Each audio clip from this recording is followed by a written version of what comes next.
un marché couvert comme il en existe beaucoup au détour des rues et des ruelles de la capitale chinoise.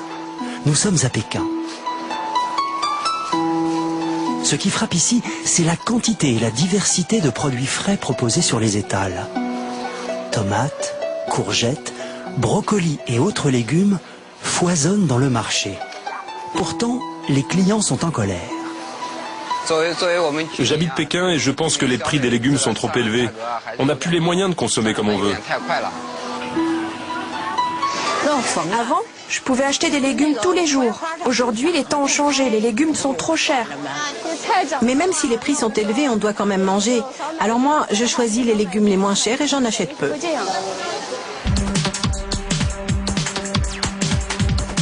Avec plus de 16 millions d'habitants, Pékin est la deuxième ville la plus peuplée de Chine après Shanghai. Une mégalopole qui ne cesse de se transformer. Ici, les gratte-ciels fleurissent chaque jour un peu plus, au détriment des terres cultivables qui disparaissent petit à petit. Résultat, c'est à plusieurs centaines de kilomètres de la capitale que les légumes poussent. La plupart des légumes viennent de la province de Shandong. C'est le grenier à légumes de la Chine. Il y a beaucoup de légumes qui sont cultivés là-bas, comme les poivrons, les tomates et les aubergines. L'acheminement vers la ville de ces produits frais coûte cher. Conséquence, les prix des légumes flambent. Pour certains, les hausses ont atteint plus de 20%, menaçant directement le pouvoir d'achat des Chinois et la qualité de leur alimentation. Une situation inquiétante qui a obligé la municipalité à trouver une solution.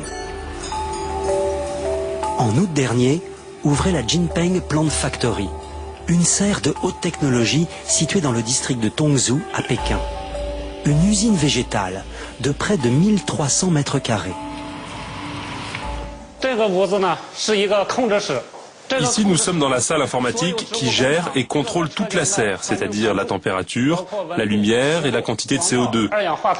Tout est automatisé et surveillé grâce à un système très sophistiqué.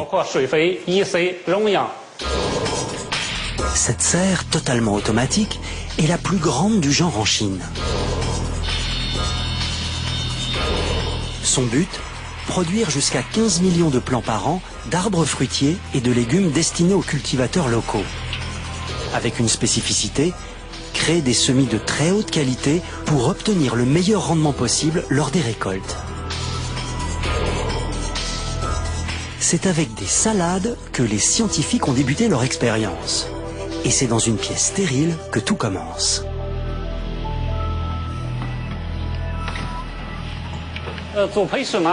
Alors cette pièce, c'est la salle de culture tissulaire. On l'utilise pour développer les gènes des plantes afin de les améliorer. C'est un espace entièrement désinfecté qui est éclairé par des lumières artificielles. Il permet de cultiver in vitro des cellules dans des conditions stériles et de produire des plants sains. Ces plants, une fois fabriqués, sont déposés pendant plusieurs semaines dans une salle très spécifique. Ici, c'est la nurserie. Ce mode de culture est très particulier. Il est complètement automatisé. La température, l'éclairage, le contrôle du pH, la ventilation ou encore la concentration de CO2 sont gérés par informatique. Ça permet aussi d'accélérer le processus de maturation des semis.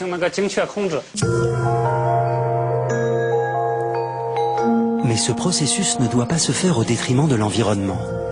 Cette serre high-tech fonctionne entièrement à l'énergie solaire et l'éclairage des cultures utilise une technologie très novatrice.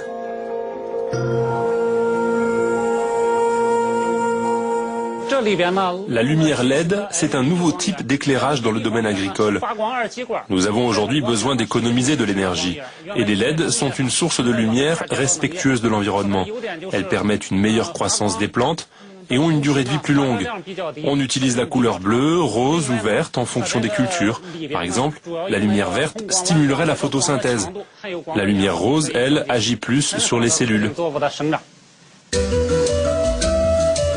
Une fois à maturité, les plants sont transportés dans la grande salle où ils seront cultivés hors sol. Une technique de production qui permet de réduire la consommation en eau de 70 à 90% par rapport à une culture classique. Quelques semaines plus tard, les salades seront récoltées. Et là encore, c'est une machine qui s'en charge.